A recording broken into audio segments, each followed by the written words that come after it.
Hello students, welcome to you government commerce college BCom part third EAFM paper first ग्रामीण विकास एवं सहकारिता rural development and cooperation. Chapter है ग्रामीण विकास की अवधारणा, concept of rural development and sub point main features of India's rural economy. भारतीय ग्रामीण अर्थव्यवस्था की प्रमुख विशेषताएं। भारत की जो ग्रामीण अर्थव्यवस्था है उसकी विशेषताएं कौन कौन सी हैं, ये एक बहुत बड़ा क्वेश्चन हमारे पास बनता है, जो कि परीक्षा में अक्सर अधिक से अधिक ये टॉपिक इस चैप्टर में आता है। तो इसका विशेष रूप से अध्ययन और तैयारी करें। भारत में ग्रामीण विकास के विभिन्न पहलुओं का विस्तृत अध्ययन करने से पूर्व अर्थव्यवस्था की प्रमुख विशेषताओं की जानकारी इस प्रकार से कर सकते हैं। जैसे नंबर 1, ग्राम कृषि तथा सहायक क्रियाओं पर आश्रित। ये हमारी विशेषता है, कृषि तथा सहायक क्रियाओं पर आश्रित। Depend on agriculture and allied activity. ग्रामीण अर्थव्यवस्था कृषि तथा सहायक क्रियाओं पर आधारित है। देश की 48.9% कार्यशील जनसंख्या तथा ग्रामीण क्षेत्र की अधिकांश कार्यशील जनसंख्या अपनी आजीविका के लिए कृषि तथा उसकी सहायक क्रियाओं पर आधारित हैं। लेकिन हमारे देश में कृषि व्यवस्था इतनी पिछड़ी हुई है कि इसमें अधिकतर क्षेत्र ऐसे हैं जहाँ पर बरसात के समय फसल हो पाती है और बरसात नहीं होती है तो फसल भी नहीं हो पाती है। इसके दो कारण हैं। जैसे प्रथम, तो यहाँ पर हमारे पास में सिंचाई के साधन नहीं है। सिंचाई के साधन जहाँ पर है वहाँ पर तो फसल हो जाती है, और जहाँ सिंचाई के साधन नहीं है वहाँ पर सिर्फ कृषि केवल बारानी होती है। बारानी का अर्थ होता है यहाँ पर बरसात के आधार पर।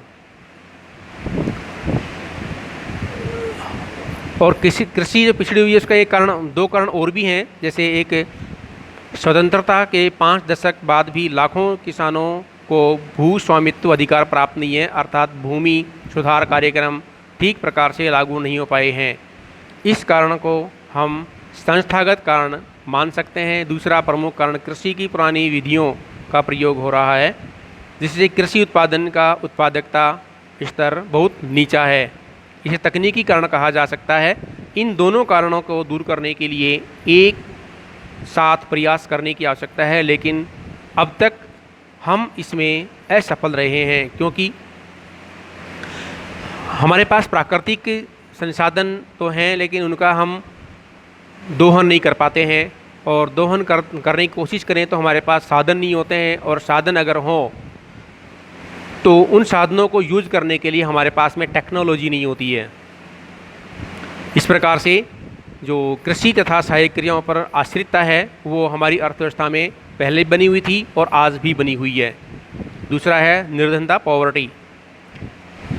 भारत की ग्रामीण अर्थव्यवस्था पर निर्धनता का व्यापक असर और प्रभाव है।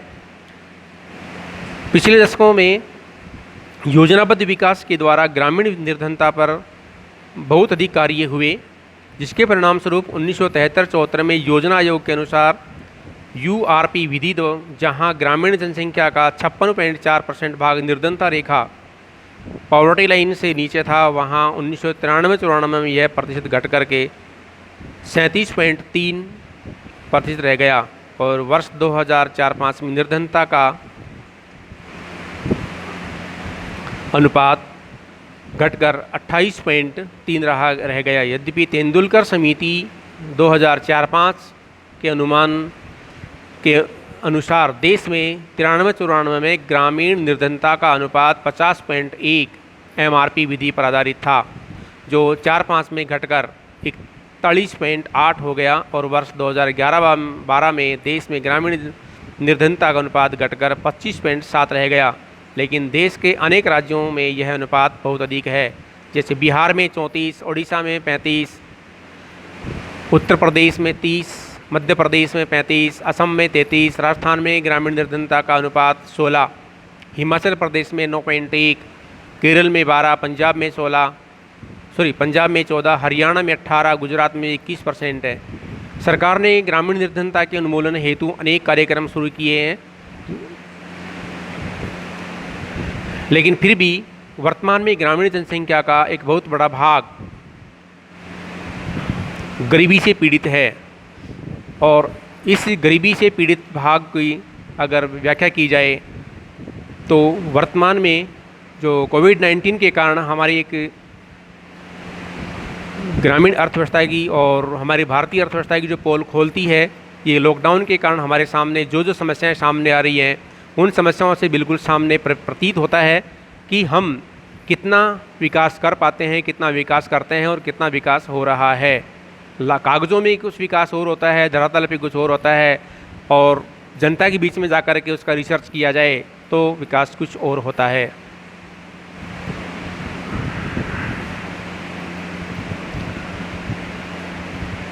नंबर 3 है अदृश्य बेरोजगारी। भारत के ग्रामीण क्षेत्रों में वृहत स्तर पर अदृश्य बेरोजगारी विद्यमान है। अदृश्य बेरोजगारी उस स्थिति को कहते हैं जब श्रम की सीमांत उत्पादकता, marginal productivity of labour (MRP) बहुत कम अथवा शून्य होती है। ग्रामीण क्षेत्रों में जनसंख्या अधिक होने तथा रोजगार के अन्य वैकल्पिक अवसर उपलब्ध नहीं होने के कारण अधिकांश जनसंख्या कृषि कार्यों में लगी हुई होती है। अतः प्रच्छन्न अथवा अदृश्य बेरोजगारी की स्थिति विद्यमान होती है। मौसमी बेरोजगारी (सीजनल अनएम्प्लॉयमेंट), जब किसी व्यक्ति को वर्ष के किसी विशिष्ट मौसम में ही कार्य मिलता है, रोजगार मिलता है और वह शेष अवधि में बेकार बैठा रहता है, तो यह मौसमी बेरोजगारी अथवा मौसमी बेकारी भी कहलाती है। भारत के ग्रामीण क्षेत्रों में मौसमी बेरोजगारी भी पाई जाती है। देश में अधिकांश कृषि वर्षा पर निर्भर होने के कारण अनेक राज्यों में व क्षेत्रों में केवल एक फसल, प्राय खरीफ की फसल ही उगाई जाती है, जिसके फलस्वरूप किसान वर्ष के 3 से 4 महीने जुलाई से अक्टूबर तक ही कृषि कार्यों में लगे रहते हैं, बाकी शेष अवधि में बेकार रहता है। सिंचाई के साधनों का विकास करके तथा ग्रामीण उद्योगों को बढ़ावा देकर मौसमी बेरोजगारी को समाप्त किया जा सकता है। आधारभूत ढांचे का अभाव। ग्रामीण क्षेत्रों में आधारभूत ढांचा डेवलप ही नहीं हुआ है, जिसका बहुत बड़ा अभाव बना हुआ है। Lack of infrastructure. भारत के ग्रामीण क्षेत्रों में आधारभूत ढांचे का अभाव है। गांवों में ऊर्जा की पर्याप्त मात्रा में उपलब्धता नहीं होने के कारण कृषि तथा ग्रामीण उद्योगों का समुचित विकास नहीं हो पाया है। देश के जनसंख्या गांव सड़कों से नहीं जुड़े देश के असंख्य गांव सड़कों से नहीं जुड़े हुए हैं। रेल परिवहन की सुविधा तो बहुत कम है, गांवों को उपलब्ध नहीं है। इससे गांवों के विकास में कठिनाई आ रही है। नियोजित विकास के 6 दशक बाद भी अनेक गांव डाक तथा दूरसंचार की सुविधा से वंचित हैं। यहाँ तक कि देश में अनेक ऐसे क्षेत्र हैं, ऐसे दुर्गम पहाड़ी क्षेत्र हैं या दुर्गम रेतीले क्षेत्र हैं जहाँ पर बिजली की कोई लाइन नहीं गई है। वहाँ पर आज तक बिजली का चेहरा नहीं देखा, बिजली होती क्या है, बल्ब क्या होता है। और बहुत सी जगह ऐसी हैं जहाँ पर पानी के लिए बहुत बड़ी समस्याएं रहती हैं। इसी के साथ साथ वहाँ पर सड़कों की सुविधाएं भी नहीं है, जहाँ पर पानी, बिजली, सड़क, स्वास्थ्य, चिकित्सा और शिक्षा की व्यवस्था अगर वहाँ पे नहीं होगी तो ऐसे क्षेत्रों में ग्रामीण विकास बिना इंफ्रास्ट्रक्चर के कैसे डेवलपमेंट कर पाएगा, इसका अंदाज़ा बहुत ही आसानी से लगाया जा सकता है। ऋणग्रस्तता इंडेबिटनेस। गाँव में अधिकांश लोग ऋणग्रस्तता के जाल में जकड़े हुए रहते हैं। ग्रामीण अर्थव्यवस्था प्राय उधार क्रेडिट पर निर्भर करती है। ग्रामीण ऋण के जाल से कभी मुक्त नहीं हो पाता है। अतः यह ठीक ही कहा है कि भारतीय किसान ऋण में जन्म लेता है, ऋण में बड़ा होता है, ऋण में उसका पालन पोषण होता है और ऋण में उसकी मृत्यु हो जाती है और अपनी संतान के लिए वसीयत में ऋण ही चुकाने के लिए छोड़ के चला जाता है। तो यह कहावत अनेक वर्षों से चलती आ रही है, लेकिन वर्तमान में भी ये कहावत ऐसी बनी हुई है कि ये किसान का बेटा जो होता है वो ऋण के अंदर पैदा होता है और ऋण के साथ साथ उसका पालन पोषण होता है, वह बड़ा हो जाता है, उसकी शादी हो जाती है और उसके अलग से परिवार बसने लग जाता है। उसके पेरेंट्स उसके लिए क्या छोड़ जाते हैं, अंत में ऋण छोड़ के चले जाते हैं। तो ये बिल्कुल सही बात है कि एक भारतीय किसान जो शुरू से लेकर के, पैदा होने से लेकर के और मरते हुए समय तक ऋण का सामना करता रहता है। बैंकों तथा सहकारी संस्थाओं की स्थापना होने के बावजूद लगभग 50% ग्रामीण साहूकारों, महाजन, बड़े किसान आदि से ऋण लेते रहते हैं। इस ऋण पर ब्याज की दर बहुत अधिक 24 से 48% वार्षिक भी हो सकती है। आर्थिक विषमताएं, टॉपिक नंबर 7 है आर्थिक विषमताएं। इकोनॉमिक डिस्पैरिटीज़ भारतीय ग्रामीण अर्थव्यवस्था की एक विशेषता आर्थिक विषमताएं हैं। एक और लगभग 15 से 20% ग्रामीण परिवार ऐसे हैं जिनकी आय बहुत अधिक मात्रा में होती है।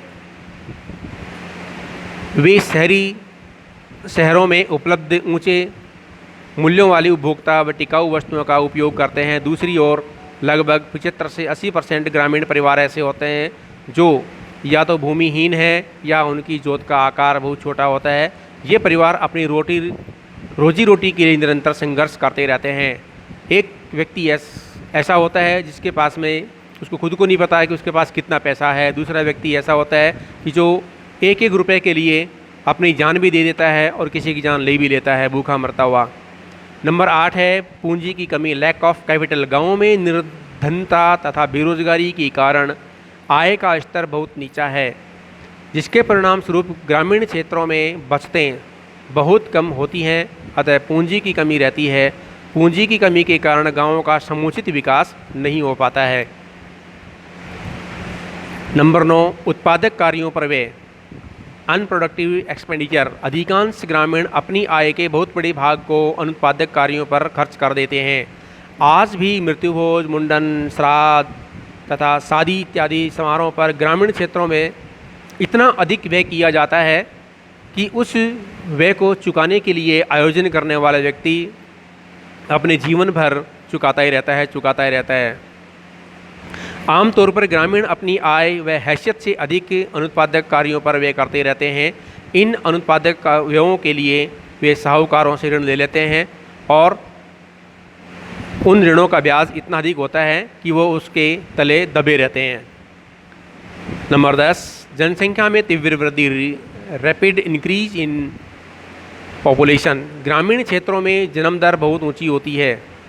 अशिक्षा तथा अंधविश्वास के कारण अधिकांश ग्रामीण छोटे परिवार के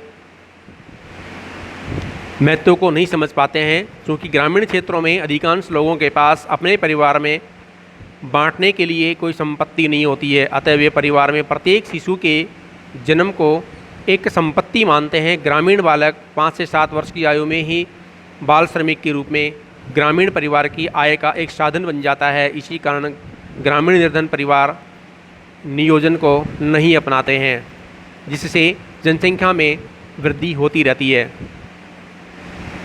नंबर 11 शहरों की ओर पलायन। हमारी अर्थव्यवस्था का एक बहुत बड़ा ये कारण रहा है ग्रामीण कृषि, बेरोजगारी, बेकारी या सीजनल अनएम्प्लॉयमेंट, जिसकी वजह से शहरों की ओर पलायन होता रहता है। ग्रामीण क्षेत्रों में बेरोजगारी के कारण लाखों ग्रामीण परिवार प्रति वर्ष रोजगार की प्राप्ति के लिए शहरों की ओर पलायन कर जाते हैं। इससे शहरों में आवास, पर्यावरण और पेयजल की समस्या उत्पन्न हो जाती हैं। इसके बाद है नंबर 12 निम्न उत्पादकता, लो प्रोडक्टिविटी। भारतीय ग्रामीण अर्थव्यवस्था की एक विशेषता निम्न उत्पादकता की होती है। देश में प्रति एकड़ उत्पादकता का स्तर बहुत नीचा है। हरित क्रांति के बावजूद अमेरिका, जापान, इंग्लैंड आदि देशों की तुलना में भारत में विभिन्न फसलों का प्रति एकड़ उत्पादन बहुत कम होता है। किसानों की अशिक्षा, उच्च तकनीकी का अभाव, वित्त की कमी, सिंचाई के साधनों के अभाव इत्यादि कारणों से ग्रामीण क्षेत्रों में उत्पादकता का स्तर नीचा है। ग्रामीण क्षेत्रों में श्रमिकों की उत्पादकता, लेबर प्रोडक्टिविटी भी बहुत नीची होती है। अधिकांश श्रमिक रोगग्रस्त होते हैं तथा उन्हें पौष्टिक भोजन नहीं मिल पाता है, अतः उनकी उत्पादकता कम होती चली जाती है। तो ये निम्न उत्पादकता भी हमारे देश की जो अर्थव्यवस्था है, इसके लिए विशेषता बनी हुई है। अन्य विशेषताएं जैसे ग्रामीण क्षेत्रों में साक्षरता का स्तर बहुत नीचा होता है। दूसरा है महिला शिक्षा बहुत कम होती है। तीसरा है महिलाओं को पढ़ने के लिए नहीं भेजते हैं तो बस अपने गांव से बाहर नहीं भेजते हैं, गांव तक ही सीमित रखते हैं। चौथा है गांवों में अंधविश्वास का बोलबाला अधिक रहता है। पाँचवा, ग्रामीण क्षेत्रों में बाल विवाह एक आम बात होती है, जहां पढ़े लिखे परिवार भी ऐसे गलतियां करते हैं। गाँव में जाति धर्म संबंधी भावनाएं अधिक प्रबल रहती है, फिर भी वहाँ सांप्रदायिकता की समस्या शहरों जितनी विकट नहीं होती है। विभिन्न जाति व धर्मों के लोग अपने अपने धार्मिक व सामाजिक कार्यों में एक दूसरे समुदायों के लोगों को आमंत्रित करते हैं। आज इतना ही, धन्यवाद।